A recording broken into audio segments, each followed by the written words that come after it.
يا أيها الذين آمنوا اجتنبوا كثيرا من الظن إن بعض الظن إثم ولا تجسسوا ولا يغتب بعضكم بعضا أيحب أحدكم أن يأكل لحم أخيه ميتا فكرهتموه واتقوا الله إن الله تواب رحيم. وقال النبي صلى الله عليه وسلم من لم يدع قول الزور والعمل به والجهل فليس لله حاجة أن يدع طعامه وشرابه. وقال النبي صلى الله عليه وسلم إذا كان يوم صوم أحدكم فلا يرفث ولا يسخف فإن سابه أحد أو قاتله فليقل إني امرؤ صائم أو كما قال عليه الصلاة والسلام. بارك الله لنا ولكم في القرآن العظيم ونفعنا وإياكم بالآيات والذكر الحكيم. আল্লাহ পাক রব্বুল আলামিনের দরবারে লাখো কোটি শুকরিয়া। মহান আল্লাহ পাক রব্বুল আলামিন রমজান মাসের দ্বিতীয় জুমার দিনে তার মহান হুকুম জুমার নামাজ আদায় করার জন্য মসজিদে আসার, কিছু দিনই কথাবার্তা বলার ও শোনার তৌফিক দান করেছেন। এই জন্য আমরা অন্তরের অন্তঃস্থল থেকে মহান আল্লাহ পাক রব্বুল আলামিনের শুকরিয়া আদায় করি, আলহামদুলিল্লাহ। রোজা এমন একটি ইবাদত যেটা ইসলামের গুরুত্বপূর্ণ স্তম্ভ সমূহের মধ্য থেকে চতুর্থতম স্তম্ভ। রোজার ফজিলত হচ্ছে রাসূল সাল্লাল্লাহু আলাইহি ওয়াসাল্লাম ইরশাদ করেন, মান সামা রমাদান ঈমানান ওয়া ইহতিসাবান গুফিরা লাহু মা তাকদ্দামা মিন যামবি। যে ব্যক্তি ঈমানের সহিত সওয়াবের আশায় রমজানের রোজা রাখবে, আল্লাহ পাক রব্বুল আলামিন তার পিছনের সমস্ত গুনাহ ক্ষমা করে দিবেন। এখন এই রোজাটা আমাদের গুনাহ মাপের কারণ হবে তখনই যখন রোজাটা রমজানের যত আদাব এবং সুন্নাত মুস্তাহাব্বাত রয়েছে সবগুলোকে আমরা রক্ষা করে রোজাকে আদায় করতে পারবো। তখন শুধু কথার কথা রোজা রাখলাম, সকাল থেকে সন্ধ্যা পর্যন্ত না খেয়ে থাকলাম, এর দ্বারাই কি গুনাহ মাপ হবে? রাসূল সাল্লাল্লাহু আলাইহি ওয়াসাল্লাম এক হাদিস শরীফের মধ্যে ইরশাদ করেন, মান লাম ইয়াদা কাওলাজ জুর ওয়াল আমালা বিহি ওয়াল জাহলা ফালাইসা লিল্লাহি হাজাতুন আন ইয়াদা তা'আমাহু ওয়া শারাবাহু। যে ব্যক্তি রোজা রাখলো অথচ মিথ্যা বলা ছাড়লো না, মিথ্যা বলা পরিত্যাগ করলো না, মিথ্যা অনুযায়ী আমল করাকে সে পরিত্যাগ করলো না, মিথ্যা কথা বলে মূর্খদের মতন কাজ করে, এমন যে ব্যক্তি রইল, বলতেছে ফালাইসা লিল্লাহি হাজাতুন আইয়াদা তা'আমাহু ওয়া শারাবাহু। আল্লাহ পাক রব্বুল আলামিনের তার এই খানাদানা ছেড়ে দেওয়ার কোনো প্রয়োজন নেই। আল্লাহ পাক রব্বুল আলামিনের নিকট তার এই খানাদানা ছেড়ে দেওয়া, সকাল থেকে সন্ধ্যা পর্যন্ত না খেয়ে থাকা, পিপাসায় কষ্ট করা, ক্ষুধায় কষ্ট করা, এর কি নাই, কোনো মূল্য নেই। এই জন্য আমাদেরকে কি করতে হবে? সর্বপ্রথম এই হাদিস শরীফের দিকে লক্ষ্য করে যেটা আমরা বুঝতে পারি সেটা হচ্ছে যে রোজা রাখার সাথে সাথে মূর্খ আচরণ যেগুলি রয়েছে, অশ্লীল আচরণ যেগুলি রয়েছে, মিথ্যা আচরণ যেগুলি রয়েছে, এইগুলোকে আমাদেরকে পরিত্যাগ করতে হবে। এখন অপর আরেক হাদিস শরীফের মধ্যে রাসূল সাল্লাল্লাহু আলাইহি ওয়াসাল্লাম বলেন, إذا كان يوم صوم أحدكم فلا يرفث ولا يسخب যখন তোমাদের মধ্য থেকে কোনো একজন ব্যক্তি রোজা রাখলো তখন সে যেন কোনো পাপাচারে লিপ্ত না হয়, সে যেন কোনো গুনাহের কাজে লিপ্ত না হয়। ওয়ালা ইয়াসখাব, এবং কোনো প্রকারের শোরগোল চিল্লাফাল্লা না করে, কোনো প্রকারের শোরগোল চিল্লাফাল্লা না করে। ফাইন সাবাহু আহাদুন আও ক্বাতালাহু ফালিয়াকুল ইন্নী ইমরুউন সাইমুন। যদি কেউ তাকে গালি দেয়, যদি কেউ তাকে গালি দেয়, আও ক্বাতালাহু, অথবা তার সাথে ঝগড়া বাঁধায়, গালি দেয় বা ঝগড়া বাঁধায়, তাহলে কি বলতে হবে? ইন্নী ইমরুউন সাইমুন, আমি রোজাদার। আমরা কি করি? আমার কেউ যদি একটা কটু কথা কয়, তাহলে কটু কথা কেন বলবে? আমি রোজাদার এই কথা না বলে তারা উল্টে মারতে যাই, তাই না? এটা পরিত্যাগ করতে হবে। কেউ যদি আমাকে গালি দেয় অথবা কেউ যদি আমার সাথে ঝগড়ার জন্য, লড়াইয়ের জন্য আসে, তখন রোজাদারের কাজ কি? বলতে হবে ইন্নী ইমরুউন সাইমুন, আমি রোজাদার, আমি রোজাদার। আমার কাজ এটা নয়। তুমি ঝগড়া করতেছো, তুমি গালি দিতেছো, তুমি একটা গালি দিয়ে মনে যদি শান্তি পাও, তাহলে তুমি ওই শান্তি নিয়ে কি করো? মারা যাও, তাতে আমার কি যায় আসে? কিন্তু আমার কাজ হচ্ছিল গিয়ে আমার রোজার যে হক, এই হক যথাযথভাবে আদায় করতে হবে। রোজার হক যদি আদায় করতে হয়, তাহলে অবশ্যই কেউ গালি দিলে তার গালিতে পাল্টা জবাব দেওয়া যাবে না। কেউ মারতে আসলে পাল্টা বুক চিতিয়ে দিয়ে বলা যাবে না যে মেরে দেখো কেমন লাগে, এই কথা বলা যাবে না। তাহলে রোজাদার, তার সাথে কেউ ঝগড়া করতে আসলে বা বিবাদ করতে আসলে সে কি বলবে? আমি রোজাদার, আমাকে কি করতে হবে? এই ঝগড়া বিবাদ, অশ্লীল পাপাচার থেকে আমাকে বিরত থাকতে হবে। আরেকটা বিষয়, সেটা হচ্ছে যে রোজা কাকে বলা হয়? রোজা বলা হয় আল ইমসাকু আনিল মুফাত্তিরাতি সালাসাতি মিন সুবহিস সাদিকি ইলা গুরুবিশ শামসি।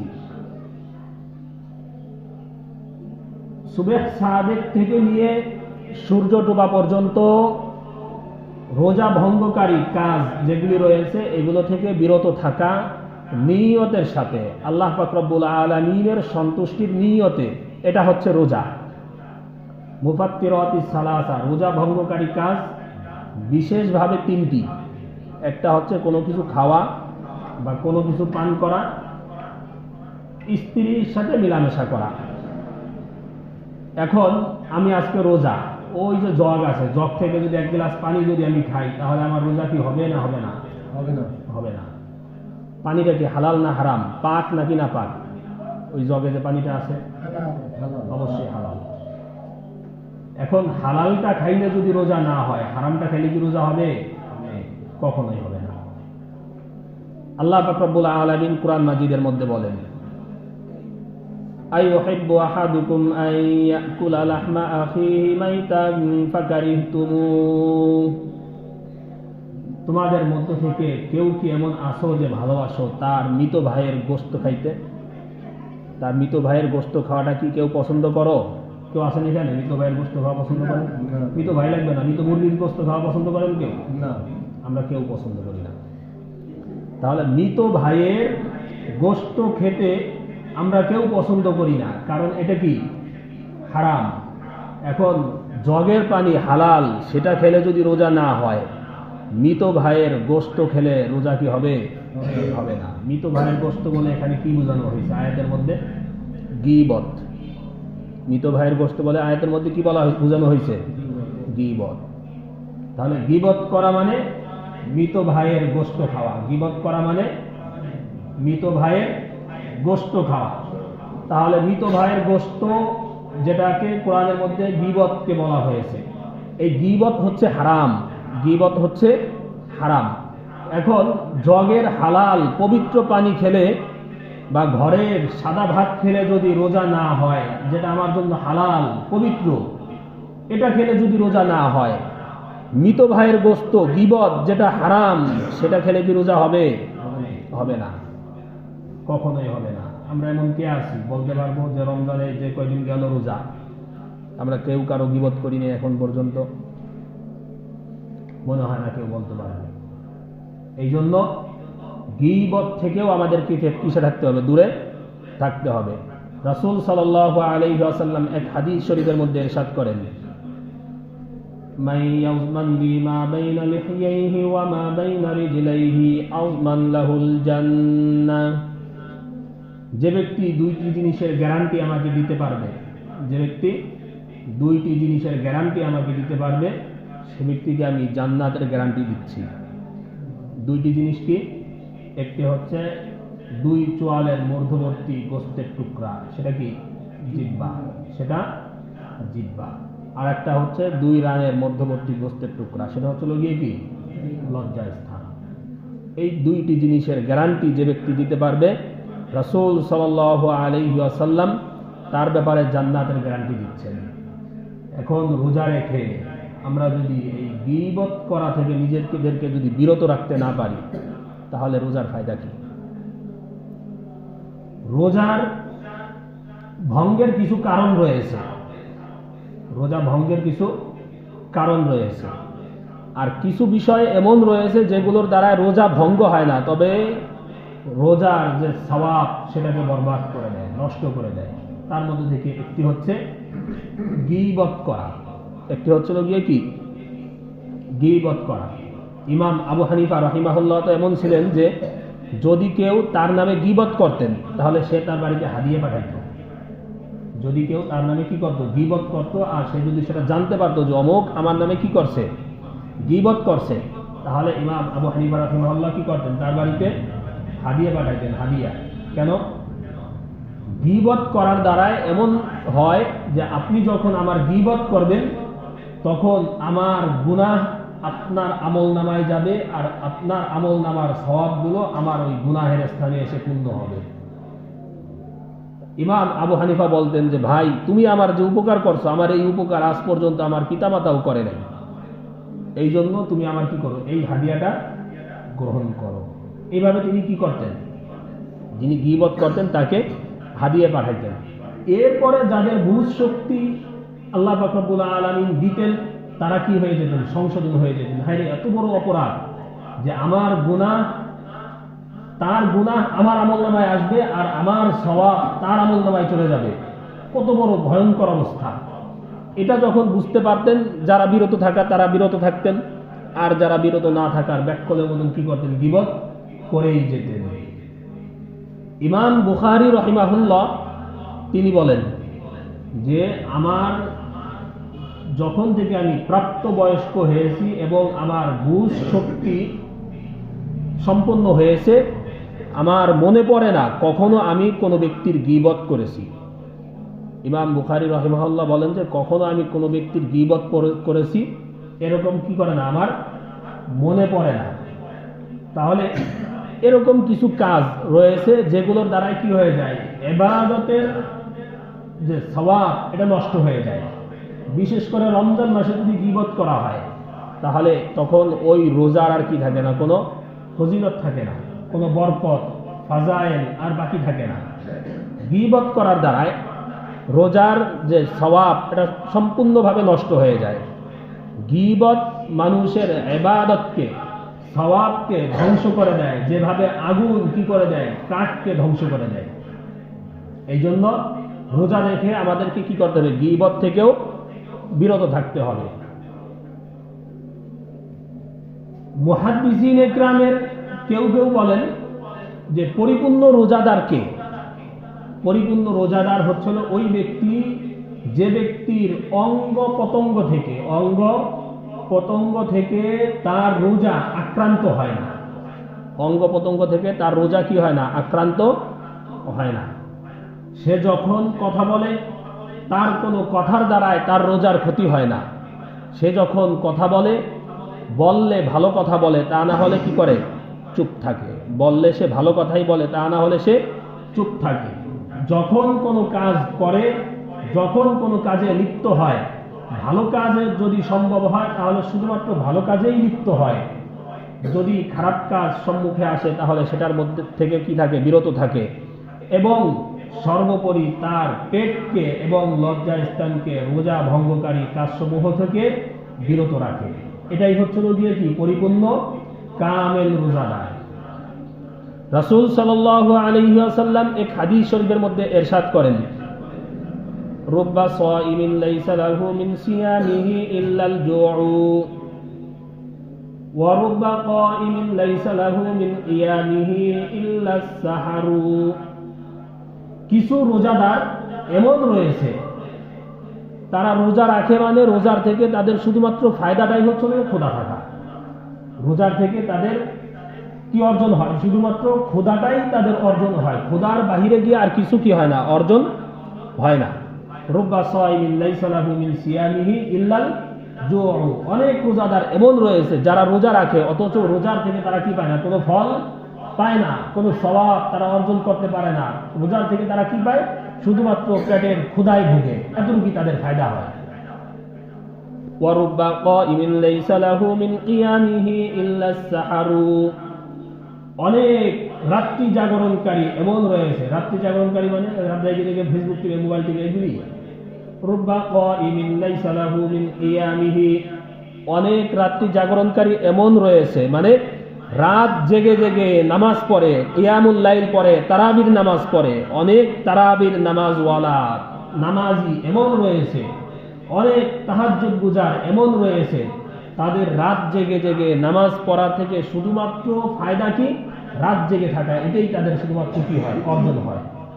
তাদের রাত জেগে জেগে নামাজ পড়ার মধ্যে শুধুমাত্র অর্জনটা হচ্ছিল গিয়ে কি? শুধুমাত্র রাত জাগা। এই রাত জাগাটাই কি হয়? তাদের অর্জন হয়। রাত জাগার থেকে তাদের কি হয় না, কোনো সওয়াব অর্জন হয় না। তাহলে এটা বললেন কেন রাসূল সাল্লাল্লাহু আলাইহি ওয়াসাল্লাম? এটা বলছেন এই জন্যই, আগের হাদিসে আমি বললাম, যে ব্যক্তি কি করে? রোজা রাখে এবং অশ্লীল পাপাচার কাজকর্ম থেকে বিরত থাকে না, এবং হট্টগোল চিল্লাফাল্লা থেকে বিরত থাকে না। রাসূল সাল্লাল্লাহু আলাইহি ওয়াসাল্লাম বলেন যে এমন রোজার কোনো প্রয়োজনীয়তা আল্লাহ পাক রব্বুল আলামিনের নেই। তাহলে এবার দুইটা মিলান, যে ব্যক্তি কি করে? রোজা রাখলো অথচ কি করলো না? সে পাপাচার থেকে বিরত থাকলো না। সে ব্যক্তির অর্জনটা কি হইল এখানে? যে ব্যক্তি রোজা রাখলো, রোজা রেখে সে তার যে হালাল যে বস্তু ছিল, পানি, ঘরের মধ্যে সাদা ভাত বা বিভিন্ন প্রকারের ফল ফ্রুট, তার জন্য এগুলো হালাল ছিল, সব পবিত্র, হালাল উপার্জন দিয়ে ক্রয় করা, এইগুলো থেকে বিরত থাকলো। কিন্তু হারাম বস্তু যেটা গীবত, এই গীবত করা থেকে, মৃত ভাইয়ের গোস্ত খাওয়া থেকে বিরত থাকলো না, তার রোজা থেকে আর কি অর্জন হবে? তাহলে আমার রোজাটা যখন এরকম হবে, তখনই আমার রোজার ফলাফল কি হবে? রাসূল সাল্লাল্লাহু আলাইহি ওয়াসাল্লামের ইরশাদ তখন গিয়ে আমার ক্ষেত্রে বাস্তবায়ন হবে। মান সামা রমাদানা ঈমানান ওয়া ইহতিসাবান গুফিরা লাহু মা তাকদ্দামা মিন যামবি। যে যখন কোনো ব্যক্তি কি করবে? রমজানের রোজা রাখবে ঈমান এবং সওয়াবের আশায়, এই রমজানের রোজা তার পিছনে সমস্ত গুনাহকে কি করবে? মাফ করবে। এখন রোজাও রাখলাম, গীবতও করলাম, রোজাও রাখলাম, আমার ভাইয়ের হকও মেরে খেলাম, রোজাও রাখলাম, কিছু থেকে 19 থেকে 20 হতে না হতেই আমার অধীনস্থ যে রয়েছে বা আমার সমাজের দুর্বল যে রয়েছে তার উপরে আমি চড়াও হলাম। এর দ্বারাই কি রমজানের রোজার হক আদায় হবে আর গুনাহ কি মাফ হবে? আশা করা যায় না। আল্লাহ পাক রব্বুল আলামিন সূরা বাইয়িনার মধ্যে ইরশাদ করেন, ওয়ামা উমিরু ইল্লা লিয়াবুদুল্লাহা মুখলিসিনা লাহুদ্দিন। আল্লাহ পাক রব্বুল আলামিন তোমাদেরকে হুকুম করেন যে তোমরা একনিষ্ঠভাবে আল্লাহ পাক রব্বুল আলামিনের ইবাদত করো। তোমরা একনিষ্ঠভাবে আল্লাহ পাক রব্বুল আলামিনের ইবাদত করো। একনিষ্ঠভাবে আল্লাহ পাক রব্বুল আলামিনের ইবাদত কি? সেটা হচ্ছিল গিয়ে রাসূল সাল্লাল্লাহু আলাইহি ওয়াসাল্লামের সুন্নাত এবং তরিকা মতন ইবাদত হলে তখনই ইবাদতটা কি হবে? একনিষ্ঠ হবে, আল্লাহ পাক রব্বুল আলামিনের মর্জি মোতাবেক হবে। এখন যে রোজা, যে সওম আমার একনিষ্ঠভাবে নয়, আল্লাহ পাক রব্বুল আলামিনের সন্তুষ্টি মোতাবেক হচ্ছে না, সেই রোজা দ্বারাই কি আমি গুনাহ মাফের আশা করতে পারি? পারি না। এই জন্য রোজা রাখার সাথে সাথে আমাদের কি করতে হবে? সকল প্রকারের পাপাচার থেকে, বিভিন্ন প্রকারের গুনাহের কাজ থেকে, অশ্লীল কর্মকাণ্ড থেকে, মিথ্যা বলা থেকে, ঝগড়া বিবাদ থেকে নিজেদেরকে বিরত রাখতে হবে। নিজেদেরকে যখন বিরত রাখতে পারবো তখন আমার রোজাটা হবে লগিয়ে কি আমার গুনাহ মাফের জন্য যথেষ্ট হবে। যখন আমার তারাবির নামাজ এমন হবে যে আমি রাসূল সাল্লাল্লাহু আলাইহি ওয়াসাল্লামের সুন্নাত মোতাবেক, রাসূল সাল্লাল্লাহু আলাইহি ওয়াসাল্লামের তরিকা মোতাবেক আমার রোজাকে, আমার নামাজকে আমি আদায় করতে পারবো, তখন রাসূল সাল্লাল্লাহু আলাইহি ওয়াসাল্লামের যে ইরশাদ, মান ক্বামা রমাদানা ঈমানান ওয়া ইহতিসাবান গুফিরা লাহু মা তাকদ্দামা মিন যামবি, তখন তার এই ইরশাদ, তার এই বর্ণনা আমার জিন্দেগিতে কি হবে, বাস্তবায়ন হবে। আল্লাহ পাক রব্বুল আলামিন আমাদের প্রত্যেককে রমজানের আদব রক্ষা করার, রমজানের রোজাকে সঠিকভাবে আদায় করার তৌফিক দান করুন। আমিন। ওয়া আখিরু দাওয়ানা আলহামদুলিল্লাহি রাব্বিল আলামিন।